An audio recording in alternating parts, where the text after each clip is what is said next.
मेरा नाम सर उर्वशी है। मेरी मैरिज नवंबर 2011 ਦੇ ਵਿੱਚ ਹੋਈ ਜੇ ਤੇ ਮੇਰੇ ਪਤੀ ਉਸ ਟਾਈਮ ਇੱਕ ਡਾਕਟਰ ਸੀ ਬਾਬਾ ਬਕਾਲੇ। ਮੈਰਿਜ ਤੋਂ ਬਾਅਦ ਉਹਨਾਂ ਨੇ 2016 ਦੇ ਵਿੱਚ PCS ਦਾ ਐਗਜ਼ਾਮ ਕਲੀਅਰ ਕੀਤਾ। ਐਗਜ਼ਾਮ ਕਲੀਅਰ ਕਰਨ ਤੋਂ ਬਾਅਦ ਉਹ SDM ਬਣ ਗਏ। ਉਸ ਤੋਂ ਬਾਅਦ ਉਹਨਾਂ ਨੂੰ ਮੈਂ ਪਸੰਦ ਨਹੀਂ ਹੈ। ਉਸ ਤੋਂ ਬਾਅਦ ਉਹਨਾਂ ਨੇ ਮੇਰੇ ਨਾਲ ਬੁਰਾ ਸਲੂਕ ਕਰਨਾ ਸ਼ੁਰੂ ਕਰ ਦਿੱਤਾ ਤੇ ਸ਼ੱਦਤਾਂ ਕਰਨੀਆਂ ਸ਼ੁਰੂ ਕਰ ਦਿੱਤੀਆਂ। ਨਵੰਬਰ ਦੇ ਵਿੱਚ 2016 ਚ ਲੈ ਕੇ ਗਏ। ਜਨਵਰੀ 2017 ਦੇ ਵਿੱਚ ਉਹਨਾਂ ਨੇ ਮੈਨੂੰ ਜਬਰੀ ਪ੍ਰੈਗਨੈਂਸੀ ਕਰਵਾਈ। ਸਿਸਟਰ ਹੈਗੀ ਹੈ ਜੋਤੀ ਪਾਟਿਆ, ਮੇਰੀ ਸਿਸਟਰ ਇਨ ਲੋ। ਉਹ ਇੱਕ ਅਪਾਹਿਜ ਬੱਚੇ ਜੰਮਦੀ ਸੀ। ਉਹਦੀ ਬਾਡੀ ਵਿੱਚ, ਜੋਤੀ ਪਾਟਿਆ ਦੀ ਬਾਡੀ 'ਚ ਬਹੁਤ ਸਾਰੀ ਇਨਫੈਕਸ਼ਨ ਸੀ, ਡਿਜ਼ੀਜ਼ ਹੈਗੇ ਉਹਦੇ ਬ੍ਰੇਨ ਦੇ ਵਿੱਚ, ਜੋ ਕਿ ਉਹ ਨਾਰਮਲ ਚਾਈਲਡ ਨਹੀਂ ਡਿਲੀਵਰ ਕਰ ਪਾਉਂਦੀ ਸੀ। ਔਰ ਮੇਰੇ ਕੋਲ ਜਬਰੀ ਬੱਚਾ ਖੋ ਕੇ ਆਪਣੀ ਭੈਣ ਨੂੰ ਬੱਚਾ ਦੇਣਾ ਚਾਹੁੰਦੇ ਸੀ। ਇੱਕ ਮੁਕੇਸ਼ ਸੀ ਮੇਰੇ ਹਸਬੈਂਡ ਦਾ ਦੋਸਤ, ਦੀਪਕ ਪਾਟਿਆ ਦਾ। ਮੁਕੇਸ਼ ਨੂੰ ਸੱਦ ਕੇ ਰਾਤ ਦੇ 2:30 ਵਜੇ ਮੇਰੇ ਬੈਡਰੂਮ 'ਚ ਭੇਜਿਆ ਜਾਂਦਾ ਸੀ। ਮੇਰੇ ਨਾਲ ਬਹੁਤ ਫਿਜ਼ੀਕਲ ਹੈਰੈਸਮੈਂਟ ਵੀ ਕਰਵਾਉਣ ਦੀ ਕੋਸ਼ਿਸ਼ ਕੀਤੀ ਜਾਂਦੀ ਸੀ, ਮੈਂਟਲੀ ਟੌਰਚਰ ਕੀਤਾ ਜਾਂਦਾ ਸੀ, ਹੈਰੈਸ ਕੀਤਾ ਜਾਂਦਾ ਸੀ, ਕਿਸੇ ਤਰੀਕੇ ਬੱਚਾ ਦੇ ਦੇ ਸਾਨੂੰ। 3 ਬੱਚਿਆਂ ਤੋਂ ਬਾਅਦ ਦੀਪਕ ਦੀ ਵਰਡਿੰਗ ਕਹਿੰਦਾ ਹੁੰਦਾ ਸੀ, ਤੂੰ ਇੱਕ ਚਪੜਾਸੀ ਦੇ ਕਾਬਿਲ ਨਹੀਂ ਆ। ਉਹ ਚੈਰੀ ਪਾਟੀਆਂ ਚੁੱਕਣਾ ਦਿੰਦਾ ਰਿਹਾ ਵੀ ਤੇਰਾ ਵਿਆਹ ਹੁਣ ਮੈਂ ਨਵੀਂ ਜਗ੍ਹਾ ਕਰ ਦੇਣਾ, ਇਹਨੂੰ ਘਰੋਂ ਕੱਢ। ਜਿੱਥੇ ਮੈਂ ਸੇਫ ਨਹੀਂ ਉੱਥੇ ਮੇਰੀ ਗਰਲ ਚਾਈਲਡ ਕਿੱਦਾਂ ਸੇਫ ਰਹੇਗੀ? ਕਿੱਦਾਂ ਸੇਫ ਰਹੇਗੀ? ਤੁਸੀਂ ਆਪ ਸੋਚੋ ਵੀ ਮੇਰੀ ਗਰਲ ਚਾਈਲਡ ਕਿੱਦਾਂ ਸੇਫ ਹੈ ਇਹੋ ਜਿਹੇ ਘਰ ਦੇ ਵਿੱਚ। हमें 3 साल हो गए घर से निकाले हुए। 3 सालों से मुझे रखड़ी तक नहीं बांधने दी। मेरे 2 भाई है, सक्षम भाटिया और सुनील भाटिया। एक 7 साल का और एक 3 साल का है।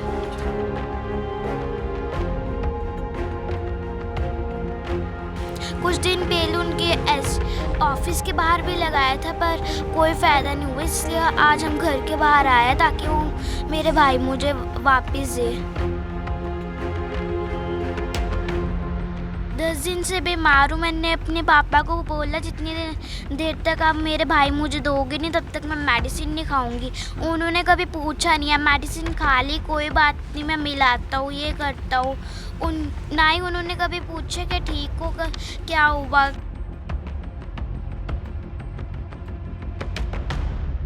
ਸਤਿ ਸ਼੍ਰੀ ਅਕਾਲ, ਹਮਦਰਦ ਟੀਵੀ ਦੇਖ ਰਹੇ ਦਰਸ਼ਕਾਂ ਦਾ ਸਵਾਗਤ ਹੈ। ਮੈਂ ਹਾਂ ਸੁਖਵਿੰਦਰ ਸਿੰਘ। ਅੱਤ ਦੀ ਗਰਮੀ ਹੈ ਤੇ ਇਸ ਗਰਮੀ ਦੇ ਵਿੱਚ 8 ਸਾਲ ਦੀ ਬੱਚੀ ਤੇ ਇੱਕ ਮਹਿਲਾ ਘਰ ਦੇ ਬਾਹਰ ਪਿਛਲੇ 3 ਦਿਨਾਂ ਤੋਂ ਧਰਨੇ ਦੇ ਉੱਤੇ ਬੈਠੀ ਹੋਈ ਹੈ। ਇਹ ਧਰਨਾ ਕਿਸੇ ਪ੍ਰਸ਼ਾਸਨ ਦੇ ਖਿਲਾਫ ਜਾਂ ਫਿਰ ਕਿਸੇ ਆਪਣੇ ਦੁਸ਼ਮਣ ਦੇ ਖਿਲਾਫ ਨਹੀਂ ਹੈ, ਬਲਕਿ ਇਹ ਧਰਨਾ ਆਪਣੇ ਹੀ SDM ਲੱਗੇ ਪਤੀ ਦੇ ਖਿਲਾਫ ਹੈ। ਮੰਗ ਹੈ ਕਿ ਇਹਨਾਂ ਦੇ 2 ਪੁੱਤਰ ਉਸ SDM ਪਤੀ ਦੇ ਕੋਲ ਹੈ, ਜੋ ਇਹ ਲੈਣਾ ਚਾਹੁੰਦੇ ਨੇ। ਪਿਛਲੇ ਕਈ ਦਿਨਾਂ ਤੋਂ ਉਹਨਾਂ ਤੋਂ ਮੰਗ ਕਰ ਰਹੇ ਨੇ, ਪਰ SDM ਸਾਹਿਬ ਇਹਨਾਂ ਨੂੰ ਨਾ ਤਾਂ ਕੋਈ ਪੱਲਾ ਫੜਾ ਰਿਹਾ ਔਰ ਨਾ ਇਹਨਾਂ ਦੀ ਕਿਸੇ ਸਰਕਾਰੀ ਦਰਬਾਰੇ ਦੇ ਵਿੱਚ ਸੁਣਵਾਈ ਹੋ ਰਹੀ ਹੈ। ਅਖੀਰ ਇਹਨਾਂ ਨੇ ਪਿਛਲੇ 3 ਤੋਂ 4 ਦਿਨਾਂ ਤੋਂ ਲੈ ਕੇ ਇਸ ਘਰ ਦੇ ਬਾਹਰ ਧਰਨਾ ਸ਼ੁਰੂ ਕਰ ਦਿੱਤਾ ਹੈ ਔਰ ਇਸ ਮੰਜੇ ਦੇ ਉੱਤੇ ਹੀ ਇਹ ਦੋਵੇਂ ਮਾਵਾਂ ਧੀਆਂ ਰਾਤ ਕੱਟਦੀਆਂ ਨੇ। ਇੱਥੇ ਹੀ ਇਹ ਬੱਚੀ ਆਪਣੀ ਪੜ੍ਹਾਈ ਕਰਦੀ ਹੈ ਔਰ ਇੱਥੇ ਹੀ ਜੋ ਆਂਢ ਗੁਆਂਢ ਵਾਲੇ ਕੋਈ ਖਾਣਾ ਦਿੰਦੇ ਨੇ ਉਹ ਇੱਥੇ ਖਾ ਕੇ ਗੁਜ਼ਾਰਾ ਕਰਦੀਆਂ ਨੇ। ਉਰਵਸ਼ੀ ਜੀ ਸਾਡੇ ਨਾਲ ਨੇ, ਪੰਜਾਬ ਦੇ ਵੱਡੇ ਅਫਸਰ ਨੇ, ਇਹਨਾਂ ਦੇ ਪਤੀ SDM ਲੱਗੇ ਹੋਏ ਨੇ। ਗੱਲਬਾਤ ਕਰਾਂਗੇ ਕਿਸ ਤਰੀਕੇ ਦੇ ਇਲਜ਼ਾਮ ਨੇ ਇਹਨਾਂ ਦੇ ਆਪਣੇ ਪਤੀ ਦੇ ਉੱਤੇ। ਉਰਵਸ਼ੀ ਜੀ, ਕੀ ਕਾਰਨ ਹੈ? ਅੱਤ ਦੀ ਗਰਮੀ ਹੈ, 8 ਸਾਲ ਦੀ ਬੱਚੀ ਹੈ, ਅੱਜ ਗੇਟ ਦੇ ਬਾਹਰ ਆਪਣੇ ਘਰ ਦੇ ਬਾਹਰ ਤੁਹਾਨੂੰ ਬੈਠ ਕੇ ਪ੍ਰਦਰਸ਼ਨ ਕਰਨਾ ਪੈ ਰਿਹਾ? ਬਿਲਕੁਲ ਸਰ, ਮੇਰਾ ਨਾਮ ਸਰ ਉਰਵਸ਼ੀ ਹੈ। ਮੇਰੀ ਮੈਰਿਜ ਨਵੰਬਰ 2011 ਦੇ ਵਿੱਚ ਹੋਈ ਜੇ ਤੇ ਮੇਰੇ ਪਤੀ ਉਸ ਟਾਈਮ ਇੱਕ ਡਾਕਟਰ ਸੀ ਬਾਬਾ ਬਕਾਲੇ। ਮੈਰਿਜ ਤੋਂ ਬਾਅਦ ਉਹਨਾਂ ਨੇ 2016 ਦੇ ਵਿੱਚ PCS ਦਾ ਐਗਜ਼ਾਮ ਕਲੀਅਰ ਕੀਤਾ। ਐਗਜ਼ਾਮ ਕਲੀਅਰ ਕਰਨ ਤੋਂ ਬਾਅਦ ਉਹ SDM ਬਣ ਗਏ। ਉਸ ਤੋਂ ਬਾਅਦ ਉਹਨਾਂ ਨੂੰ ਮੈਂ ਪਸੰਦ ਨਹੀਂ ਹੈ। ਉਸ ਤੋਂ ਬਾਅਦ ਉਹਨਾਂ ਨੇ ਮੇਰੇ ਨਾਲ ਬੁਰਾ ਸਲੂਕ ਕਰਨਾ ਸ਼ੁਰੂ ਕਰ ਦਿੱਤਾ ਤੇ ਸ਼ੱਦਤਾਂ ਕਰਨੀਆਂ ਸ਼ੁਰੂ ਕਰ ਦਿੱਤੀਆਂ ਨੇ। ਔਰ ਮੈਨੂੰ ਮਤਲਬ 16 ਨਵੰਬਰ ਦੇ ਵਿੱਚ ਇੱਥੋਂ ਲੈ ਕੇ ਗਏ ਨੇ ਜਬਰੀ ਤੀਜਾ ਬੱਚਾ ਕਰਾਉਣ ਲਈ, ਜਦ ਕਿ ਮੇਰੀ ਮੈਡੀਕਲ ਕੰਡੀਸ਼ਨ ਅਲਾਉ ਨਹੀਂ ਸੀ ਕਰਦੀ ਕਿ ਮੈਂ ਤੀਜਾ ਬੱਚਾ ਬਰਥ ਕਰਾਂ। ਬਟ ਉਹਨਾਂ ਨੇ ਮੈਨੂੰ ਜਬਰੀ ਲੈ ਕੇ ਗਏ ਇੱਥੋਂ। ਨਵੰਬਰ ਦੇ ਵਿੱਚ 2016 ਚ ਲੈ ਕੇ ਗਏ। ਜਨਵਰੀ 2017 ਦੇ ਵਿੱਚ ਉਹਨਾਂ ਨੇ ਮੈਨੂੰ ਜਬਰੀ ਪ੍ਰੈਗਨੈਂਸੀ ਕਰਵਾਈ। ਮੇਰੀ ਨੀਜ਼ ਦੇ ਵਿੱਚ ਗੈਪ ਸੀ, ਮੈਂ ਖੜੀ ਨਹੀਂ ਸੀ ਹੋ ਪਾਉਂਦੀ, ਮੈਂ ਚੱਲ ਨਹੀਂ ਸੀ ਪਾਉਂਦੀ। ਬਟ ਇਹਨਾਂ ਨੂੰ ਸੀ ਕਿ ਮੇਰੀ ਭੈਣ ਨੂੰ ਤੂੰ ਬੱਚਾ ਦੇ। ਉਹ ਜੋ ਕਿ ਇਹਦੀ ਸਿਸਟਰ ਹੈਗੀ ਹੈ ਜੋਤੀ ਪਾਟਿਆ, ਮੇਰੀ ਸਿਸਟਰ ਇਨ ਲੋ। ਉਹ ਇੱਕ ਅਪਾਹਿਜ ਬੱਚੇ ਜੰਮਦੀ ਸੀ। ਉਹਦੀ ਬਾਡੀ ਵਿੱਚ, ਜੋਤੀ ਪਾਟਿਆ ਦੀ ਬਾਡੀ 'ਚ ਬਹੁਤ ਸਾਰੀ ਇਨਫੈਕਸ਼ਨ ਸੀ, ਡਿਜ਼ੀਜ਼ ਹੈਗੇ ਉਹਦੇ ਬ੍ਰੇਨ ਦੇ ਵਿੱਚ, ਜੋ ਕਿ ਉਹ ਨਾਰਮਲ ਚਾਈਲਡ ਨਹੀਂ ਡਿਲੀਵਰ ਕਰ ਪਾਉਂਦੀ ਸੀ। ਔਰ ਮੇਰੇ ਕੋਲ ਜਬਰੀ ਬੱਚਾ ਖੋ ਕੇ ਆਪਣੀ ਭੈਣ ਨੂੰ ਬੱਚਾ ਦੇਣਾ ਚਾਹੁੰਦੇ ਸੀ। ਫਿਰ ਇਹਨਾਂ ਨੇ ਮੇਰੇ ਕੋਲ ਬੱਚਾ ਖੋ ਵੀ ਲਿਆ, ਲੈ ਵੀ ਲਿਆ, ਬਟ ਮੈਨੂੰ ਔਰ ਮੇਰੀ ਗੁੜੀਆਂ ਨੂੰ ਘਰੋਂ ਬਾਹਰ ਕੱਢ ਦਿੱਤਾ। ਉਹ ਸਭ ਇਹਦੇ ਬ੍ਰਦਰ ਦੀ ਇਨਫਲੂਐਂਸ ਦੇ ਵਿੱਚ ਆ ਕੇ ਕੀਤਾ ਚੈਰੀ ਪਾਟਿਆ। ਇੱਥੇ ਹੁਣ ਚੈਰੀ ਪਾਟਿਆ ਔਰ ਉਹਦੀ ਫੈਮਿਲੀ ਬੜੇ ਮਜ਼ੇ 'ਚ ਰਹਿ ਰਹੀ ਹੈ, ਬਟ ਦੀਪਕ ਪਾਟਿਆ ਨੇ ਸਾਨੂੰ ਰੋਲ ਦਿੱਤਾ ਚੈਰੀ ਦੇ ਕਹਿਣ ਤੇ। ਚੈਰੀ ਕਹਿੰਦਾ ਹੈ ਕਿ ਹੁਣ ਤੂੰ ਐਸਡੀਐਮ ਬਣ ਗਿਆ ਹੈ, ਆਪਣੀ ਵਾਈਫ ਨੂੰ ਤੇ ਗੁੜੀਆਂ ਨੂੰ ਘਰੋਂ ਕੱਢ, ਮੈਂ ਤੇਰਾ ਵਿਆਹ ਹੁਣ ਬਹੁਤ ਅੱਛੀ ਜਗ੍ਹਾ ਕਰਾਂਗਾ, ਹੁਣ ਤੂੰ ਐਸਡੀਐਮ ਬਣ ਚੁੱਕਾ ਹੈ। ਚੈਰੀ ਪਾਟਿਆ ਨੇ ਆਪਣੀ ਫੈਮਿਲੀ ਬਹੁਤ ਅੱਛੀ ਰੱਖੀ ਹੋਈ ਹੈ, ਪਰ ਦੀਪਕ ਦੀ ਫੈਮਿਲੀ ਨੂੰ ਰੋਲ ਦਿੱਤਾ ਹੋਇਆ ਸਰ। ਕਦੋਂ ਤੁਹਾਡੀ ਮੈਰਿਜ ਹੋਈ ਸੀ? ਕਿੰਨੇ ਬੱਚੇ ਕਿੰਨੇ ਆ ਤੁਹਾਡੇ? ਸਰ ਮੇਰੇ 3 ਬੱਚੇ ਨੇ। ਮੇਰੀ ਮੈਰਿਜ ਨਵੰਬਰ 2011 ਦੇ ਵਿੱਚ ਹੋਈ ਹੈ। ਕੀ ਨਾਂ ਤੁਹਾਡੇ ਪਤੀ ਦਾ? ਕਿੱਥੇ ਤੈਨਾਤ ਨੇ ਵੈਸੇ? ਸਰ ਮੇਰੇ ਪਤੀ ਐਸਡੀਐਮ ਹੈਗੇ ਅਜਨਾਲਾ ਪ੍ਰੈਜ਼ੈਂਟਲੀ ਹੁਣ।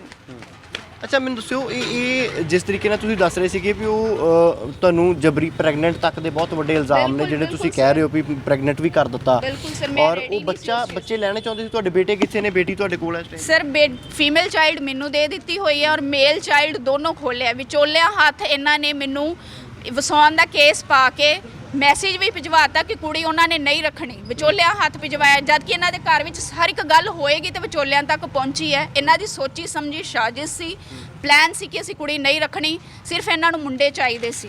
ਅੱਛਾ, ਜਦੋਂ ਤੁਹਾਡੀ ਮੈਰਿਜ ਹੋਈ ਉਦੋਂ ਇਹ ਡਾਕਟਰ ਸੀਗੇ? ਉਦੋਂ ਇੱਕ ਨਾਰਮਲ ਪ੍ਰੈਕਟਿਸ ਕਰਦੇ ਸੀਗੇ ਜਾਂ ਗਵਰਨਮੈਂਟ ਸੈਕਟਰ ਦੇ ਵਿੱਚ ਸੀਗੇ? ਗਵਰਨਮੈਂਟ ਸੈਕਟਰ ਦੇ ਵਿੱਚ ਸੀ, ਡਾਕਟਰ ਸੀ, ਬਾਬਾ ਬਕਾਲੇ ਲੱਗੇ ਸੀ। ਇਹਨਾਂ ਦੀ ਫਰਸਟ ਜੌਬ ਬਾਬਾ ਬਕਾਲਾ ਸੀ ਤੇ 16 ਵਿੱਚ ਇਹਨਾਂ ਨੇ ਪੇਪਰ ਪਾਸ ਕੀਤਾ ਜੇ, ਪੀਸੀਐਸ ਦਾ ਐਗਜ਼ਾਮ ਕਲੀਅਰ ਕੀਤਾ।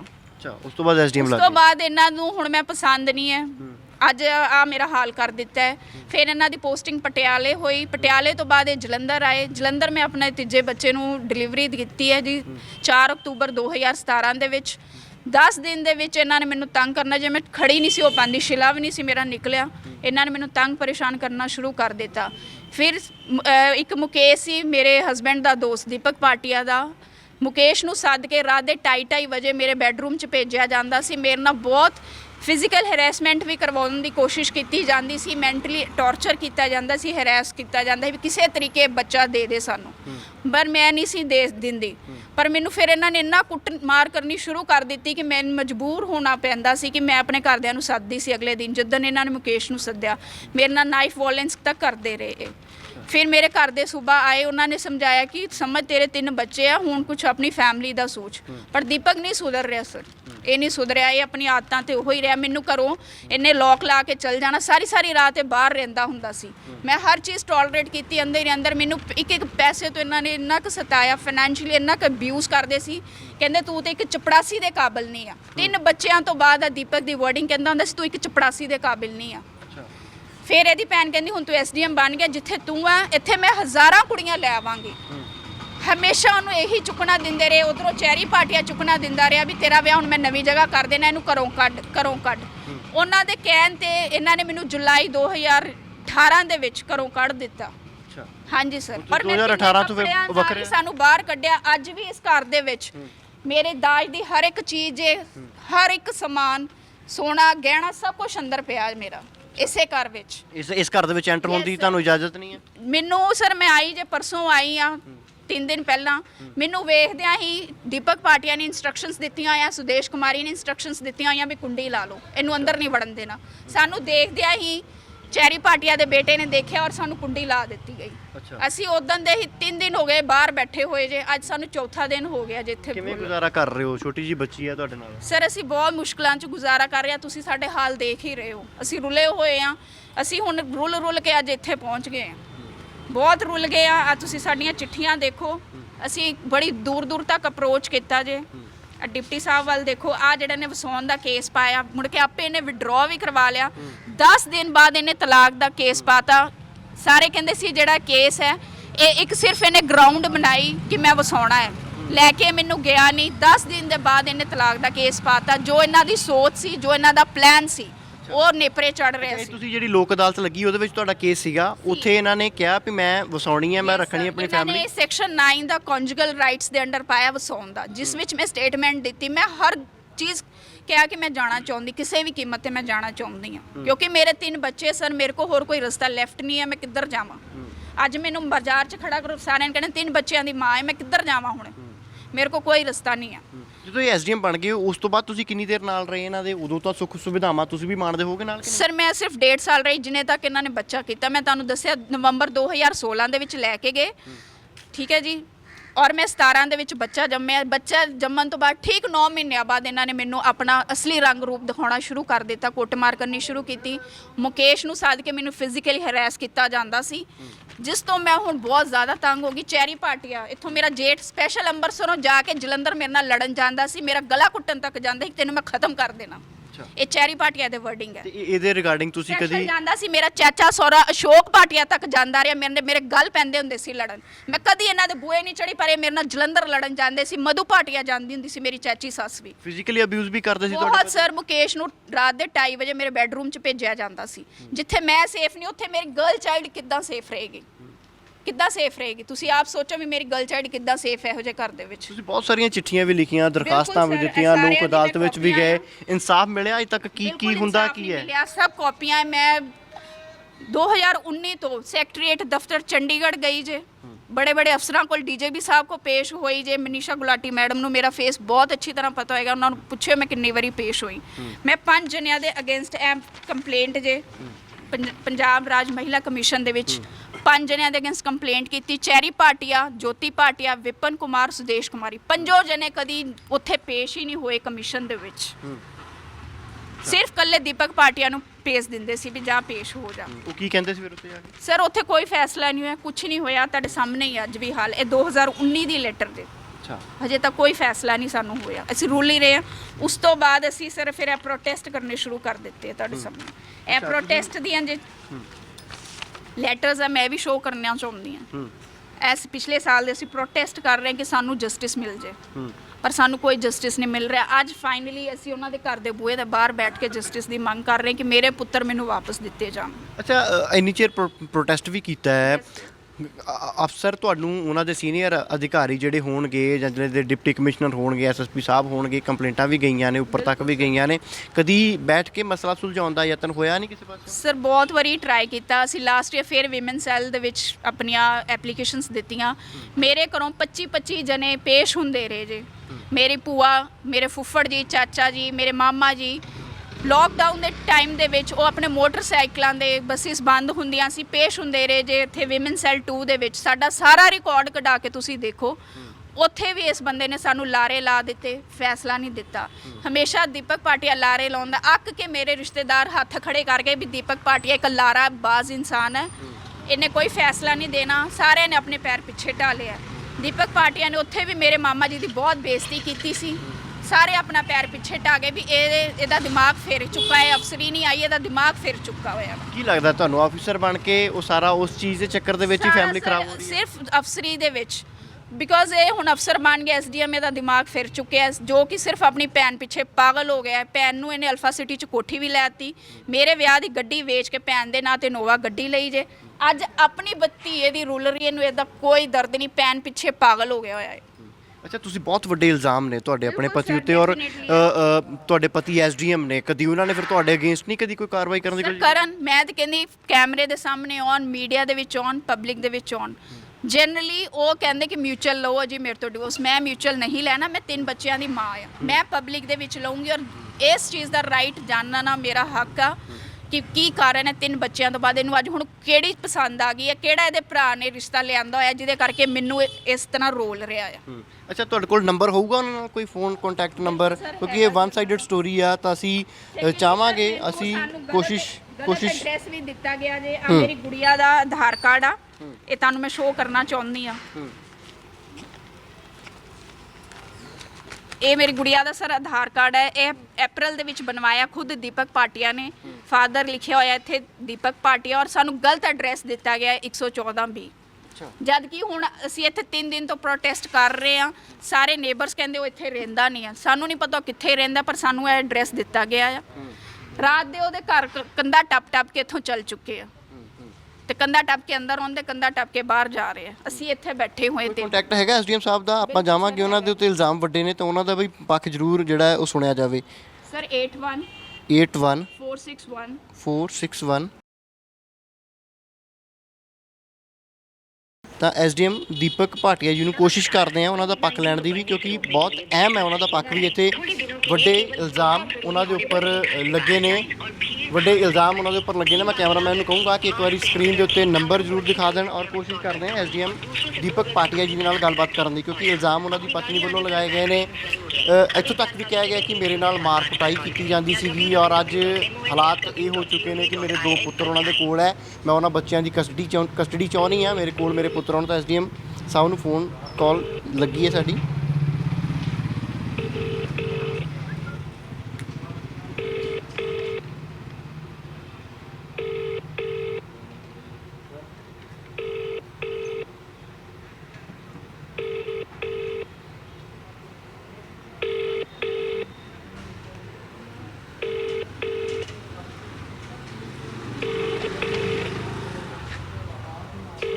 ਅੰਮ੍ਰਿਤਸਰ ਦਾ ਇਹ ਇੱਕ ਬਹੁਤ ਵੱਡਾ ਤੇ ਗੰਭੀਰ ਮਸਲਾ ਹੈ, ਜਿਸ ਵਿੱਚ ਅੱਜ ਇੱਕ ਮਾਂ ਤੇ ਧੀ ਫੋਨ ਕਾਲ ਲਗਾਈ ਹੈ। ਫੋਨ ਐਸਡੀਐਮ ਸਾਹਿਬ ਦੀਪਕ ਭਾਟੀਆ ਜੀ ਦੇ ਵੱਲੋਂ ਨਹੀਂ ਚੱਕਿਆ ਗਿਆ। ਉਹਨਾਂ ਦਾ ਵੀ ਹੱਕ ਬਣਦਾ ਹੈ ਆਪਣਾ ਪੱਖ ਜਿਹੜਾ ਹੈ ਉਹ ਲੋਕਾਂ ਦੇ ਸਾਹਮਣੇ ਰੱਖਣਾ, ਕਿਉਂਕਿ ਇੱਕ ਪਾਸੇ ਇਲਜ਼ਾਮ ਲੱਗ ਰਹੇ ਨੇ, ਵਨ ਸਾਈਡਡ ਸਟੋਰੀ ਹੈ, ਇਲਜ਼ਾਮ ਉਹਨਾਂ ਦੀ ਪਤਨੀ ਵੱਲੋਂ ਲਗਾਏ ਜਾ ਰਹੇ ਨੇ। ਤਾਂ ਇਲਜ਼ਾਮਾਂ ਦੀ ਹੀ ਗੱਲ ਹੈ, ਜਿਹੜਾ ਕਾਰਵਾਈ ਦੀ ਗੱਲ ਕੀਤੀ ਜਾਵੇ ਜਾਂ ਕਾਨੂੰਨ ਕੀ ਕਹਿੰਦਾ ਉਹ ਤਾਂ ਜਾਂਚ ਦਾ ਵਿਸ਼ਾ ਹੈ। ਜਾਂਚ ਦੇ ਵਿੱਚ ਜੋ ਵੀ ਸਾਹਮਣੇ ਆਏਗਾ ਉਹ ਬਾਅਦ ਦੀ ਗੱਲ ਹੈ। ਪਰ ਉਸ ਤੋਂ ਪਹਿਲਾਂ ਅਸੀਂ ਜ਼ਰੂਰ ਚਾਹਾਂਗੇ ਇੱਕ ਵਾਰੀ ਫਿਰ ਕਾਲ ਕਰ ਲੈਂਦੇ ਹਾਂ ਐਸਡੀਐਮ ਦੀਪਕ ਭਾਟੀਆ ਜੀ ਨੂੰ, ਤਾਂ ਜੋ ਕੱਲ੍ਹ ਨੂੰ ਉਹਨਾਂ ਨੂੰ ਵੀ ਕਿਸੇ ਗੱਲ ਦਾ ਕੋਈ ਇਤਰਾਜ਼ ਨਾ ਹੋਵੇ। ਔਰ ਮੈਂ ਰਿਕੁਐਸਟ ਵੀ ਕਰਦਾ ਵੀ ਜੇਕਰ ਉਹ ਇਸ ਵੀਡੀਓ ਤੋਂ ਬਾਅਦ ਵੀ ਆਪਣਾ ਪੱਖ ਰੱਖਣਾ ਚਾਹੁੰਦੇ ਹੋਣਗੇ ਤਾਂ 9872 83334 ਦੇ ਉੱਤੇ ਮੇਰੇ ਨਾਲ ਸੰਪਰਕ ਕਰ ਸਕਦੇ ਨੇ। ਅਸੀਂ ਉਹਨਾਂ ਦੇ ਕੋਲ ਵੀ ਪਹੁੰਚਾਂਗੇ, ਉਹਨਾਂ ਦਾ ਪੱਖ ਵੀ ਲੋਕਾਂ ਦੇ ਸਾਹਮਣੇ ਜ਼ਰੂਰ ਰੱਖਾਂਗੇ, ਕਿਉਂਕਿ ਵੱਡੇ ਅਹੁਦੇ ਦੇ ਉੱਤੇ ਤੈਨਾਤ ਨੇ ਔਰ ਪਬਲਿਕ ਹਿੱਤ ਦੇ ਲਈ ਉਹ ਕੰਮ ਕਰ ਰਹੇ ਨੇ, ਸਰਕਾਰੀ ਨੁਮਾਇੰਦੇ ਨੇ, ਐਸਡੀਐਮ ਨੇ ਜੋ ਲੋਕਾਂ ਨੂੰ ਇਨਸਾਫ ਦਿੰਦੇ ਨੇ।